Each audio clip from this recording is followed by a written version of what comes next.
आत्मवंदन सगळ्यांना. खूप हृदयापासून सगळ्या माझ्या कुटुंबियांचं स्वागत करते. आजच्या सत्रामध्ये सर्व ध्यानी कुटुंबियांचं, साधकांचं खूप खूप हृदयापासून मी स्वागत करते. आपण सगळेजण आजच्या सत्रामध्ये आले आहात, सहभाग घेत आहात, त्यासाठी सगळ्यांचे आभार आणि धन्यवाद. आपल्या सगळ्यांसोबत असलेल्या सर्व दैवी शक्तींचे मी आभार मानते. सोबतच आपल्या सगळ्यांचे सद्गुरू, जे कोणी गुरु असतील आपल्यासोबत, जे एंजल आणि आर्केंजल आपल्यासोबत काम करतायत, आपल्या सगळ्यांचे हायर सेल्फ, महाअवतार बाबाजी, ब्रह्मर्षी पितामह पत्रीजी, या सगळ्यांचे मी खूप खूप आभार मानते. या ब्रह्मांडातील सर्व दिव्य शक्तींना प्रणाम करून, त्यांचे आभार मानून आजच्या सत्राची आपण सुरुवात करू. सत्र आपण आज रेकीचं घेणार आहोत. आणि आरती आहे का आज? आरती, तू आज जे सकाळी सकाळी आम्हाला सगळ्यांना इतकं सुंदर अफर्मेशन पाठवले होते, तर मी तुला असे रिक्वेस्ट करते की तू तुझा दिवस कसा गेला अफर्मेशन सगळ्यांना शेअर केल्यानंतर तू एकदा सांगावं.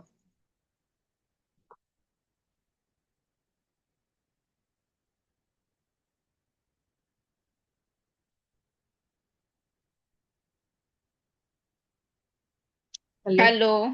हा. हा, बोला. हम्म, आज मी अफर्मेशन सांगितले सकाळी, म्हणजे ते गुरुकृपेनेच माझ्याकडून ते करून घेतलेलं आहे. तर मी आज सकाळी दिलं, तिथूनच माझी सुरुवात झाली. तर मी आज दिवसभर सगळ्यांना मनातून प्रत्येक गोष्टीसाठी थँक्यू, आणि ते अगदी मनापासून येत होतं. तर मी आज भरपूर जणांना मेसेज पण पाठवले, जे जे मला, म्हणजे इव्हन की माझ्या मुलीच्या टीचरांना सुद्धा, की मला अरे काही म्हणजे गोष्टी बापरे. भावल्या, तर त्यांना सुद्धा मी थँक्यू पाठवलं. आणि त्याचा परिणाम असा की माझ्या आज दिवसभर म्हणजे चेहऱ्यावरती आपसुक स्माइल होती. तर माझा आजचा दिवस इतका छान गेलेला आहे की किती सांगू आणि काय सांगू असं झालेलं आहे. खूप छोट्या छोट्या गोष्टीत ना, अगदी जेवणापासून म्हणा, किंवा हवा, निसर्ग, आपल्या बरोबर ईश्वरीय सगळ्या शक्ती आहेत त्यांना, अ, एकदम छोट्यातल्या छोट्या गोष्टींसाठी मी, पाण्यासाठी, प्रत्येक गोष्टीसाठी थँक्यू ते आपसूक आलेलं आहे. आणि ते अगदी मनापासून होतं, की असं काही मोठ्या मी काय अफर्मेशन बोललेली नाहीये, एकदम छोटूशा. तर त्याच्यामधनं तो ग्रॅटिट्यूड आपसूक गेला आणि त्याचा आनंद मला खूप खूप खूप मिळाला. तर थँक्यू सगळ्यांना. तुमच्या मुळेच ते, म्हणजे इथे प्लॅटफॉर्म एक तयार झाला. आणि ते म्हणजे ग्रॅटिट्यूड बोलण्यातून, करण्यातून, आता ते म्हणजे मी अफर्मेशन लिहित नव्हते, जस्ट फक्त मनामध्ये बोलत होती इतक्या दिवस. अक्षरशः मी लिहून काढलं ते. तर मनातून जात होतं, पण आज ते लिहिण्यातनं पण, कृतीतून पण झालं. आणि त्याचा परिणाम इतका छान ना, की म्हणजे ते दिसते, पॉझिटिव्ह वाईब्स माझ्यातून स्वतःतूनच मला असं वाहतात, ते असं खूप जाणवतंय. तर थँक्यू सो मच सगळ्यांना, विपुलाला, ईश्वराला, सगळ्यांना थँक्यू सो मच. थँक्यू आरती, थँक्यू. तू जे मला दुपारी मेसेज पाठवला ना, तेव्हा म्हणून मला असं वाटलं की मी आरतीला आज एक थोडा वेळ का होईना सांगावं की तू तुझा आजचा दिवस कसा गेला सांग. बरं, हे करण्यामागं कारण हे आहे की जे आपण देतो ते 10 पटीने आपल्याकडे पुन्हा येतं. हे जे आपण नेहमी ऐकतो ना, तुम्ही जे पेरता तेच उगवतं, पेरता तेच उगवतं, ते काय असतं हे आज आरतीने त्याचा अनुभव घेतला. आपण रोजच्या रोजच महावतर बाबाजींनी सांगितल्याप्रमाणे प्रेम प्रकाश पाठवतो, या सगळ्या क्रिया आपण करतोय ऑलरेडी. आपण त्या व्हायब्रेशन्स मध्ये जातोय. पण आज जाणून बुजून जेव्हा तिने एक 4 अफर्मेशन पाठवले, लोकांनी त्याला वाचलं पण असेल, काही जणांनी केलं नसेल, काही जणांनी केलं असेल, पण तिचा हेतू काय होता त्याच्या मागे ते महत्वाचं. तिचे इंटेन्शन होतं की मला माझ्यासोबत, माझ्या बरोबर असलेल्या फॅमिलीमध्ये हे व्हायब्रेशन्स पाठवायचे, हे सकारात्मकता पाठवायची. हा हेतू ज्या हेतूने आपण पाठवलाय तो शुद्ध आहे का नाही, आपण म्हणत होतो ना मध्ये, शुद्ध हेतू पाहिजे. तर ते इंटेन्शन आरतीने आज त्याच्यामध्ये टाकलं होतं. आणि त्याचा तिला फरक दिसला की जे तिने दिलंय तेच दिवसभरामध्ये आज तिला वापस आलं, पुन्हा तिच्याकडे आलं. तर मला ह्यामुळे हिचा आजचा तो तिच्या सांगण्यामध्ये जे आता पण आपल्याला एनर्जी, एक आनंद जाणवतो, एक्साइटमेंट जाणवती. तर हीच महत्वाची, ह्यालाच म्हणतात व्हायब्रेशन्स, कंपन, ऊर्जा. ह्यालाच म्हणतात. आणि ती आपल्याला लगेच एखाद्याशी बोलल्यावर कळतं की हा माणूस किती आनंदात आहे, किती एक्साइटमेंट मध्ये. तर जे तिने आज दिलं ते तिला मिळालं. आणि असाच निसर्गाचा नियम आहे. कदाचित थोडस एखादी गोष्ट मनाच्या विरुद्धात पण घडू शकते. असं काही नाही की अरे आज म्हणजे हे पूर्णच असं होतंय. पण त्यावेळेसही आपली टेस्ट असल्या की आपण विश्वास ठेवतोय का कोलमडून जातोय. तर ह्या पद्धतीने हे आपले जे संत आणि ऋषीमुनी होऊन गेले ना, ते कायम ह्या व्हायब्रेशन मध्ये असायचे. म्हणून त्यांना कधीच कुठले आजार व्हायचे नाहीत. ह्यालाच म्हणतात उच्च कोटीचे व्हायब्रेशन. निस्वार्थीपणे देणं आणि त्या आनंदात राहणं. आणि तो आतला आनंद जो आहे तो आपल्याला कधीच आजारी पडू देत नाही. म्हणून त्या माणसांना कुठलेच आजार व्हायचे नाहीत, कारण ते कायमच ह्या एनर्जीमध्ये राहायचे. एका सकारात्मक पॉझिटिव्ह पॉझिटिव्ह जे आपण ऐकतो सारखं, ती म्हणजे ही एनर्जी ज्या आरतीने अनुभवली. आणि मी अगदी हृदयापासून अशी आभार मानते तिचे की इतके छान अफर्मेशन तिने सकाळी सकाळी ते लिहून पाठवलेलं. ते खूप छान. आणि इवन श्री दादा जे आहेत आपल्या ग्रुपमधले, त्यांनी पण तो एक छोटासा लेख होता की आपण आपले विचार आपले शब्द कसे आपल्याला टोचतात आणि कसं आपलं आयुष्य बदलू पण शकतात. म्हणजे घडणं आणि बिघडणं हे दोन्ही आपल्या शब्दांमध्ये ती ताकद आहे, विचारांमध्ये. हे आज आपल्याला आपल्याच मास्टर्सनी आपल्या ग्रुपमधल्या इतक्या सुंदर पद्धतीने दोघांनी पण सांगितलं. त्यासाठी मी त्यांचे पण आभार मानते. आणि तुम्ही सगळेजण आपण सगळेजण या एका माळेमध्ये आहोत, एका बोटीमध्ये आहोत. ज्यासाठी आपल्याला आपले गुरु, आपले अनेक एनर्जीज आपल्या सोबत आहेत. आणि हे आता हळूहळू आपल्याला इथून येणाऱ्या काळात अजून दिसेल, कारण हे वर्ष जे आहे 2026 हे सूर्याची एनर्जी घेऊन येत आहे. आणि त्यामुळे आपल्याला हे अनुभव असे अजून यायला लागतील. So thank you so much. आणि हे पुस्तक आपल्याच ग्रुपमधल्या एका मास्टरनी मला कोकणातून पोस्ट केलं. स्वप्नील दादा आज नाहीये बहुतेक. तर त्याच्याकडून मला आलेलं हे पुस्तक आहे, श्री गुरु आज्ञा म्हणून. पिठापूरला आमची ओळख झाली होती आणि त्यांनी आल्यानंतर माझा ऍड्रेस घेऊन मुंबईला मला हे पाठवून दिलं. तर ह्या पुस्तकातला आज मला एक ह्याच्यामध्ये वेगवेगळ्या वेगवेगळ्या संदेश आलेले आहेत. हे पुस्तकाबद्दल मी नंतर कधीतरी सांगेन. पण त्यातला मला एक संदेश वाचण्याची आज्ञा आज मला आली असं म्हणू शकतो. तर मी एक जे कुठलं पान उघडेन त्यावर जी आज्ञा असेल ती आपण आज वाचू. ठीक आहे. तर मी सगळ्यात आधी दत्त महाराजांचे स्मरण करते. त्यानंतर मी नरसिंह सरस्वती महाराजांचे स्मरण करते.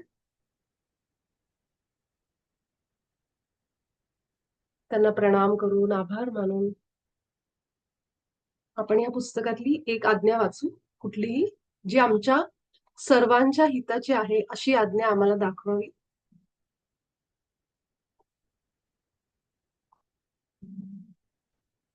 बर. ही आज्ञा 24 एप्रिल 27 एप्रिल 2017ला संध्याकाळी 6:40 आलेली.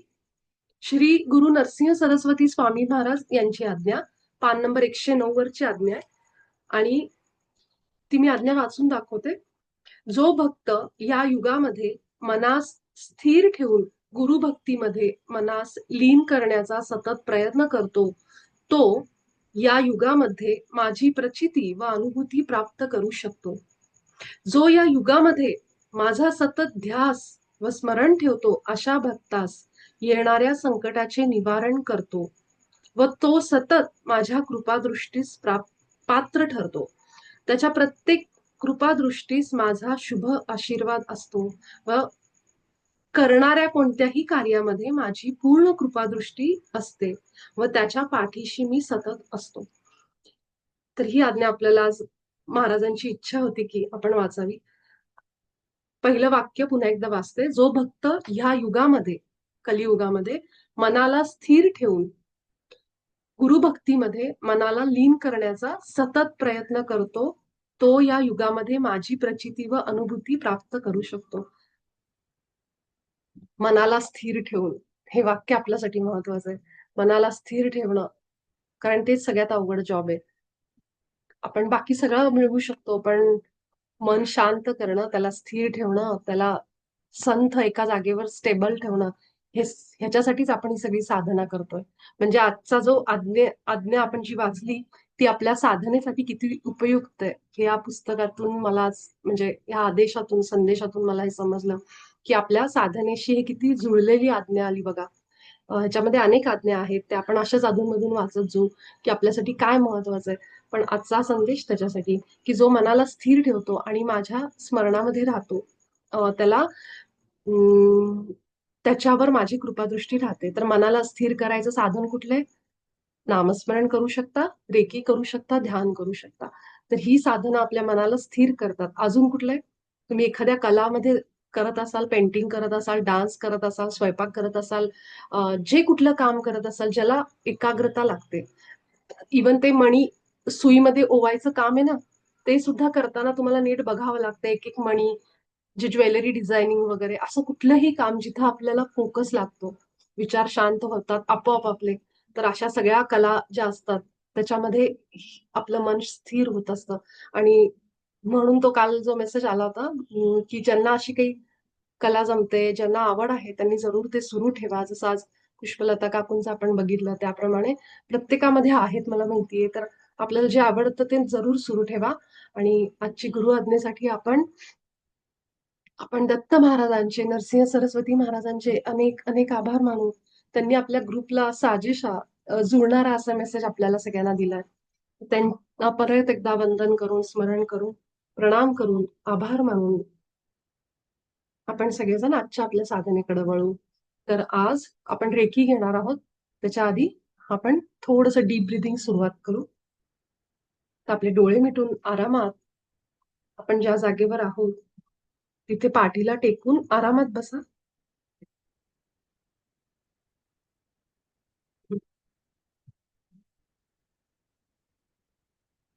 आणि आपल्या रोजच्या पद्धतीने हळूहळू मोठे मोठे श्वास घ्यायला सुरुवात करा. आपले श्वास कसे घ्यायचे तर नाकावाटे मोठा श्वास घेत पोटामध्ये हवा भरून घ्या.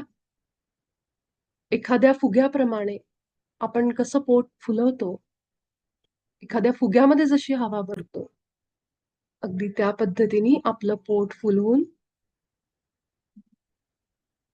हवा भरून घ्या. 3 सेकंद आपण हा श्वास थांबवणार आहोत आणि मग तोंडावाटे हळूहळू ही हवा बाहेर काढायची. ठीक आहे. तर आपण सगळेजण मोठे श्वास घ्यायला सुरुवात करू. 3 सेकंद श्वास थांबवायचा. एक दीर्घ श्वास नाकावाटे खूप मोठा पोटामध्ये भरून घ्या. पोट फुलवा श्वास घेताना. 3 सेकंद होल्ड. 1, 2, 3. तोंडावाटे सावकाश बाहेर.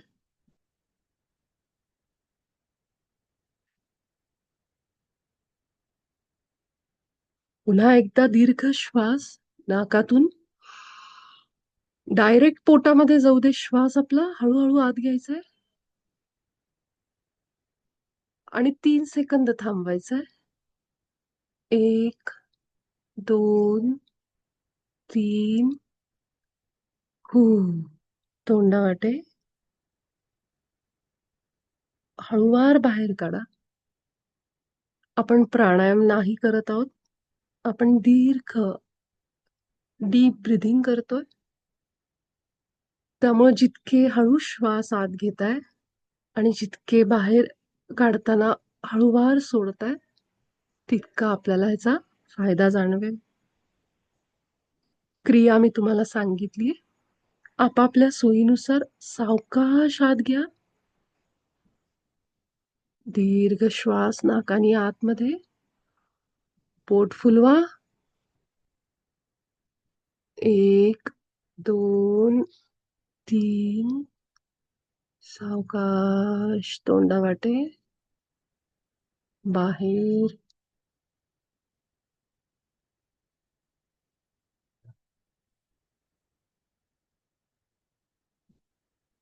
पोटामध्ये हवा भरून घेतल्या क्षणी पोट बाहेर निघेल आणि श्वास सोडताना आपलं पोट आपोआपच आत जाईल.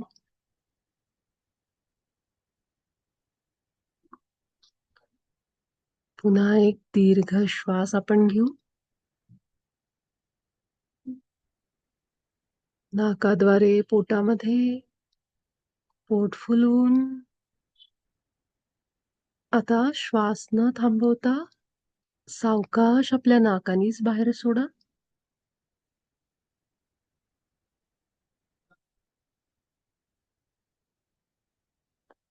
आणि श्वास सोडताना अगदी फील करा, जागृतीने, जाणीवेने श्वास बाहेर सोडत असताना फील करा, लक्ष द्या प्रत्येक येणाऱ्या आणि जाणाऱ्या श्वासांवर.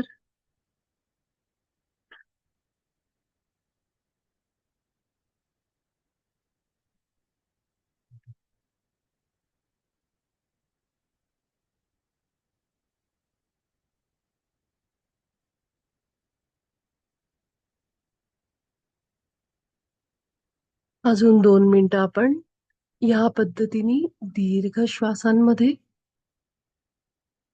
अगदी मोकळा, खुलून मोठा श्वास आपल्या पोटामध्ये घेत राहा. कारण दिवसभर आपण अनेक विचारांमध्ये, काळजीमध्ये खूप छोटे-छोटे श्वास घेतो. आपल्याला कळतही नाही की आपला श्वास सुरू आहे किंवा नाही. आपलं अजिबात लक्ष नसतं आपल्या श्वासांवर. त्याचं कारण असतं विचार. पण हीच ती वेळ आहे जेव्हा आपल्या शरीराला भरपूर ऑक्सिजन आपण देत आहोत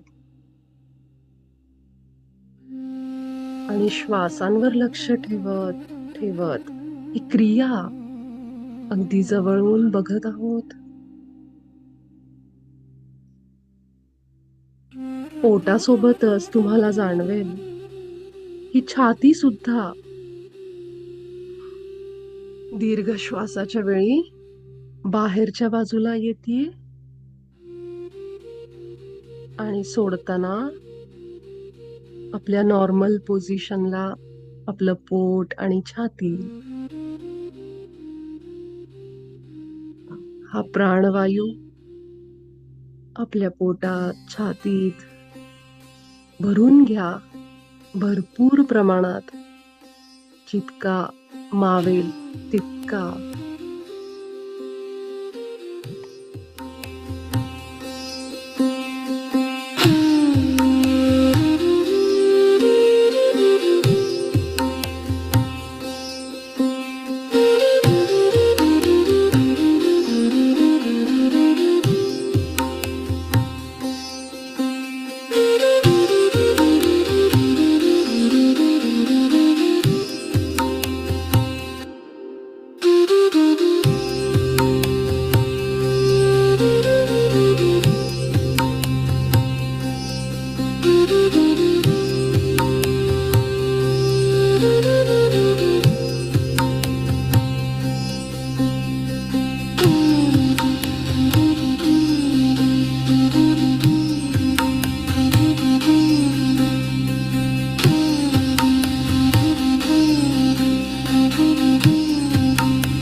आणि आता आपण सगळेजण संपूर्णपणे आपल्या शरीराशी जोडले गेलेलो आहोत.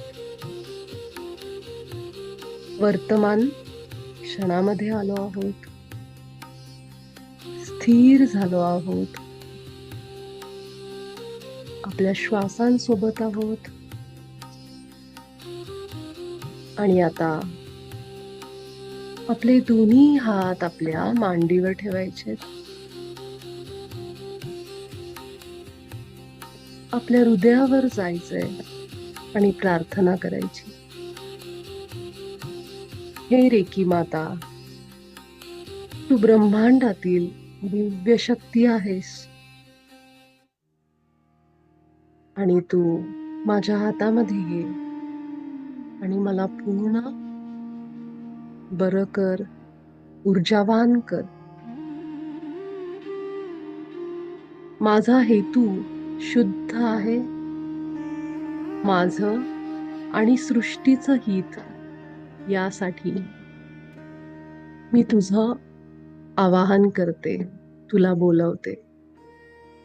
हे रेकी मा, हे आई, माझ्या हातामध्ये वाहून प्रवाहित होऊन माझ्या सोबत राहा. माझ्या सर्व चक्रांमध्ये संतुलन दे. आणि या प्रार्थनेसोबत अगदी हृदयातून आपण जेव्हा तिला हाक देतो, तेव्हा ही रेखी माता आपल्या हातातून वाहत वाहत आपल्या सर्व चक्रांना संतुलन देते. आपले हात आता आपल्या मूलाधारावर आहेत. पूर्ण लक्ष आपल्या खालच्या भागावर ठेवा. आपले श्वास, खालचा संपूर्ण भाग ह्यावर आपला 100% फोकस असला पाहिजे असा प्रयत्न करा. मूलाधार ह्या चक्राच्या संतुलनासाठी मनामध्ये संकल्प घ्या. काही वाक्य म्हणा. मी समृद्ध, सुरक्षित, स्थिर आहे. मी वर्तमान क्षणात जगते. मी सुरक्षित आहे. मी सतत दैवी मार्गदर्शनामध्ये सुरक्षित आहे. जितक्या आतून हे आपली वाक्य, हे संकल्प येतील, तितकी आपल्याला जास्त प्रचिती येईल. पूर्ण फोकस, लक्ष आपल्या खालच्या भागावर, आपलं बूड जिथं जमिनीला टेकतं तिथं आपलं चक्र असतं. माकड हाडाचा भाग श्री गणेशांचं स्वामित्व या चक्रावर आहे.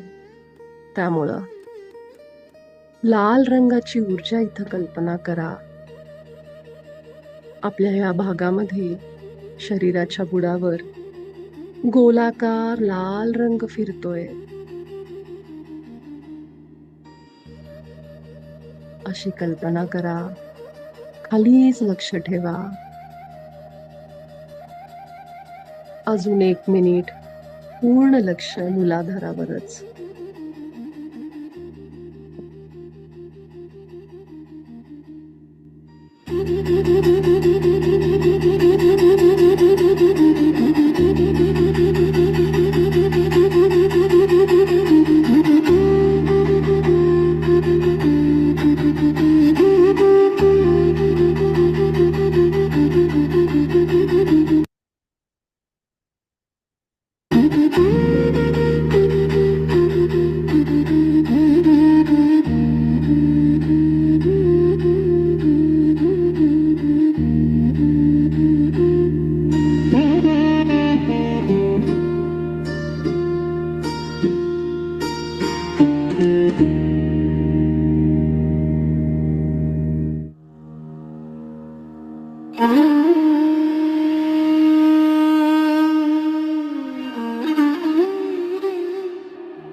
आता आपला उजवा हात फक्त उचलायचा आणि ओटी पोटावर उजव्या बाजूला ठेवायचा.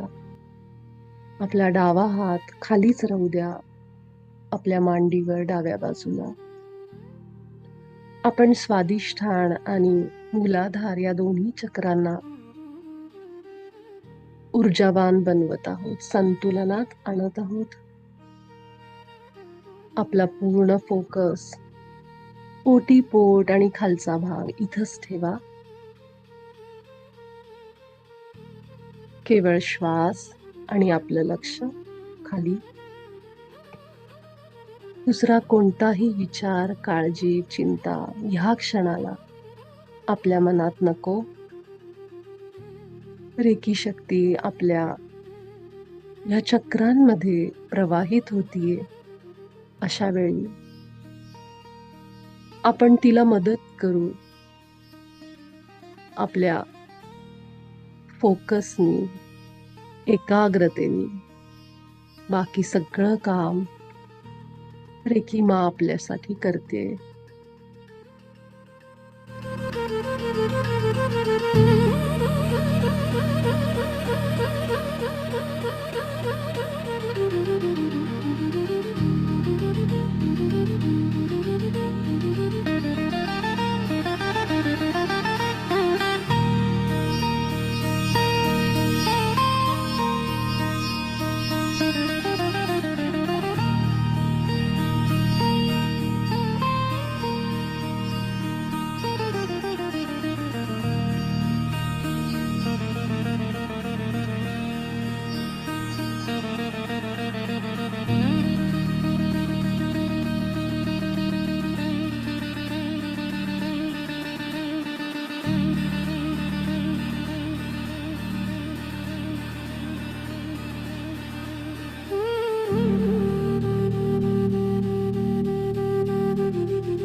आता आपला डावा हात उचलून आपल्या नाभीवर डाव्या बाजूला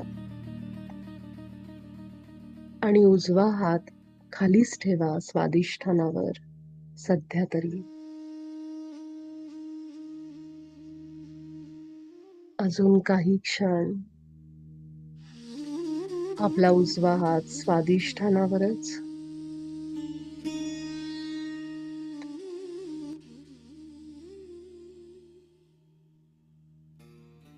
आपल्या डाव्या हाताने मणिपूर चक्र म्हणजेच नाभीचं स्थान फील करा, अनुभव करा. आता आपला उजवा हात देखील नाभीच्या उजव्या बाजूला स्थिर करा आणि संपूर्ण लक्ष आपलं आपल्या पोटाच्या भागावर, मणिपूर, ऊर्जा केंद्र, आपला आत्मविश्वास, कृती, प्रसिद्धी, पैसा यासाठी संतुलनात येत आहे.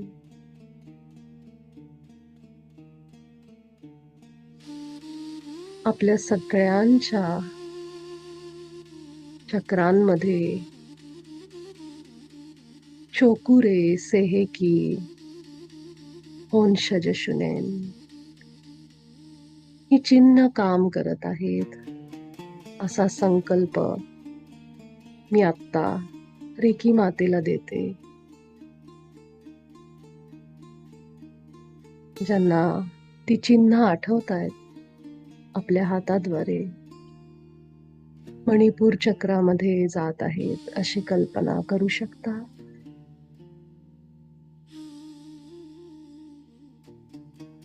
सूर्याचा पिवळा रंग आपल्या पोटावर कल्पना करा. स्थिर व्हा, एकाग्र व्हा. आपले श्वास आणि पोट ह्या क्षणाला महत्वाचेत.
आणि आता उजवा हात आपल्या छातीवर, उजव्या बाजूला. डावा हात अजूनही पोटावरच.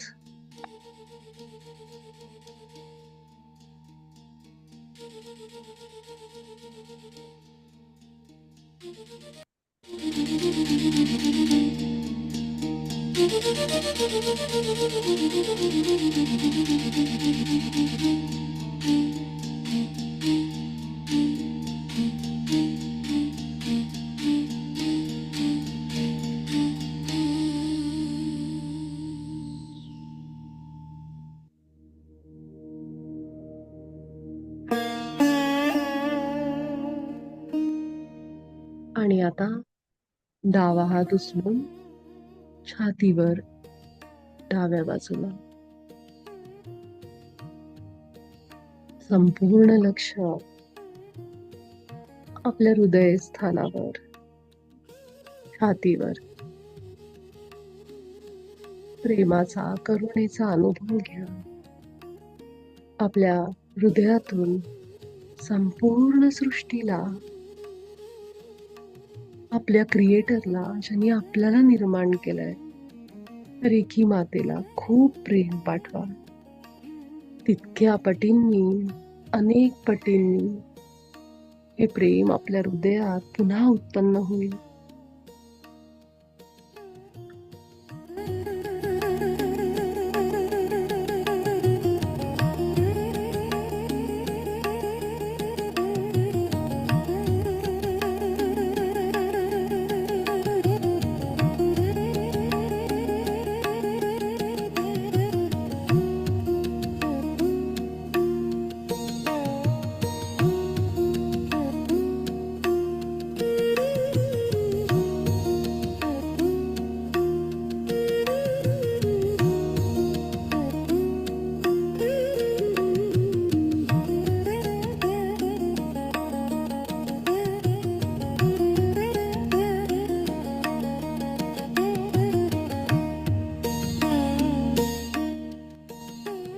इथं असलेल्या प्रत्येक साधकाला अनेक अनेक पटींनी प्रेम आणि प्रकाश. माझ्या आयुष्यात असलेल्या सर्व साधनांना, सुखसोयींना, माझ्या परमात्म्याला, गुरूंना, सर्व दिव्य शक्तींना मी खूप खूप प्रेम पाठवते, आभार मानते. थँक्यू, धन्यवाद, धन्यवाद.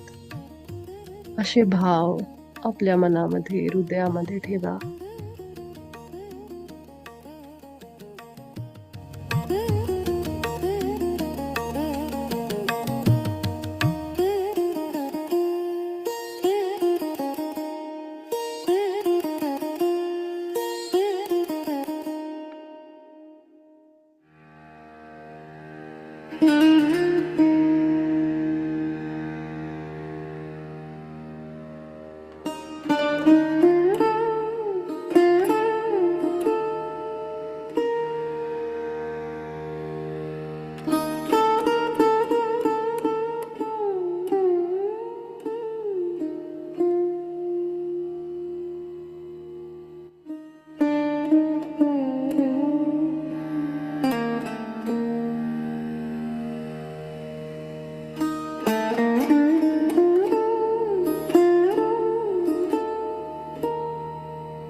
आता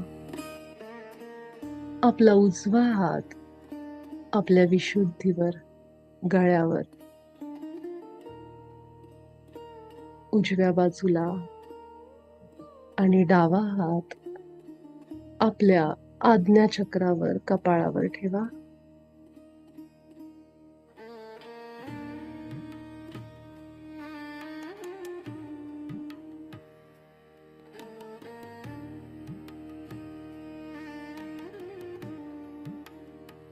काही क्षण आपण आपल्या विशुद्धी आणि आज्ञाचक्राला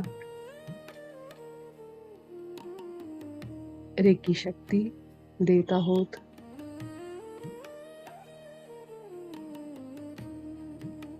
आपल्या श्वासांवर आणि विशुद्धीवर आपलं लक्ष, आपल्या गळ्यावर,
हळूवार आपला उजवा हात आपल्या उजव्या कानाच्या वर आणि डावा हात डाव्या कानाच्या वर, जिथं आपलं मस्तक आहे, ज्याला आपण कानपट्टी म्हणतो, अशा ठिकाणी.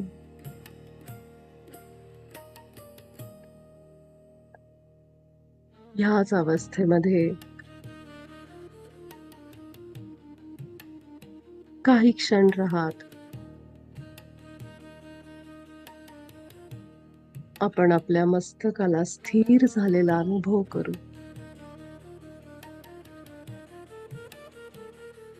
आपलं कपाळ, आतमध्ये असलेला मेंदू, या सर्वांना हातातून जाणारी रेकी शक्ती